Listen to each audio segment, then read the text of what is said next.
বন্ধুরা, আজকে মাথার টাকের বিষয়ে কথা বলবো। এই যে দেখেন, এইভাবে যদি বিভিন্ন জায়গা থেকে খুব চুল উঠে যে নিয়ে যায় রাত্রেবেলা, তাহলে বলবেন টাকির সমস্যা। আবার আমি মিরপুরে এক জায়গায় শুনছিলাম যে এটা ফাঙ্গাসের সমস্যা। আবার অনেকে বলে যে রাত্রেবেলা তেলাপোকা এসে চুল চাইছে সরাই নিয়ে যায়।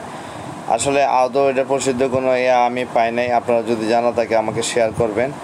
আর ইয়ং জেনারেশন যারা চুল পড়া নিয়ে খুব টেনশনে আসছেন, দুশ্চিন্তা আসছেন, বুড়া হয়ে যাবেন, টাক মাথা ন্যাড়া মাথা হয়ে যাচ্ছে, তারা বারবার এরকম মাথায় হাত দিয়ে চুল দেখবেন না কটা চুল পড়ছে। এটা আসলে মারাত্মক একটা রোগ।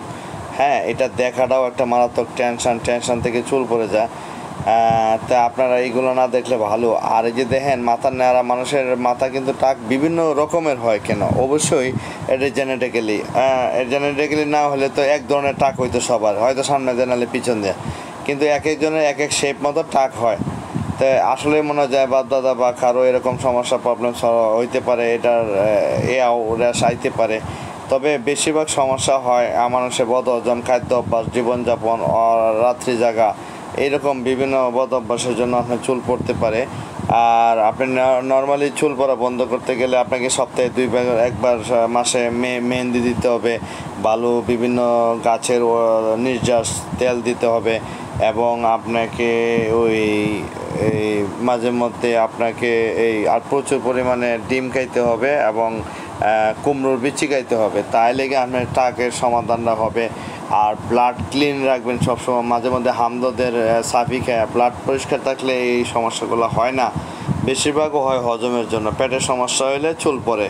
তাই আপনারা চুল পড়া থেকে বাঁচতে গেলে আপনি নর্মালি চুলটা ছোটো করে রাখবেন, কোনোভাবে আশ্রাবেন কম, আর ভালো তেল দিবেন, আর টেনশন করবেন না। চুল যারা যাওয়ার যাবে, যারা থাকার থাকবে, আর যত দেখবেন তাহলে আর বেশি যাবে।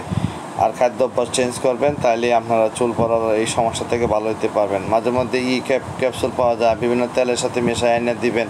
আসলে তারও তো একটা খাদ্যের দরকার আছে। হ্যাঁ, আপনি ফ্রেশ পরিষ্কার পরিচ্ছন্ন থাকবেন। মাথা বেশিরভাগ সময় ঢেকে রাখার চেষ্টা করবেন। চুলের গোড়া ময়লা জমলে চুল পড়তে পারে। চুল আমারও পড়ে গেছে, কিন্তু আমি চুলে যত্ন করতে পারি নাই। চুলে আসলে যখন পড়ে যায় তখন আপনি দেখবেন চুলটা চিকন হয়ে গেছে, আর অসুস্থ হয়ে গেছে, রোগ নয়, তখন যত্ন করতে হবে। আর এখন বিয়ে সাথে করে ফেলেছি, বাচ্চা কাচ্চার বাপ হয়ে গেছে, এনার টেনশন নাই।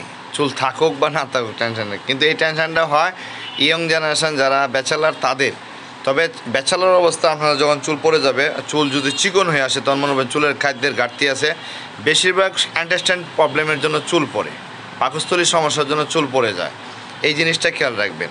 তবে দাঁত থাকলে দাঁতের মর্যাদা দেবেন, তাহলেই গিয়ে চুল পড়া রোধ করতে পারবেন। মানে আমার দাঁতটা ঠিক হওয়ার আগে যদি আমি দাঁত নষ্ট হওয়ার আগে যদি দাঁত ব্রাশ করে রাখি, তাহলে দাঁত নষ্ট হবে না, পড়বে না। ঠিক চুলের বেলাও তাই। চুল যখন পড়ে যাবে এর আগে চুলের যত্ন করতে হবে। অর্থাৎ যাদের চুল রুক্ষ হয়ে গেছে তারা দ্রুত চিকিৎসায় যাবেন, তখন আর চুল পড়া বন্ধ হয়ে যাবে। ভালো থাকবেন।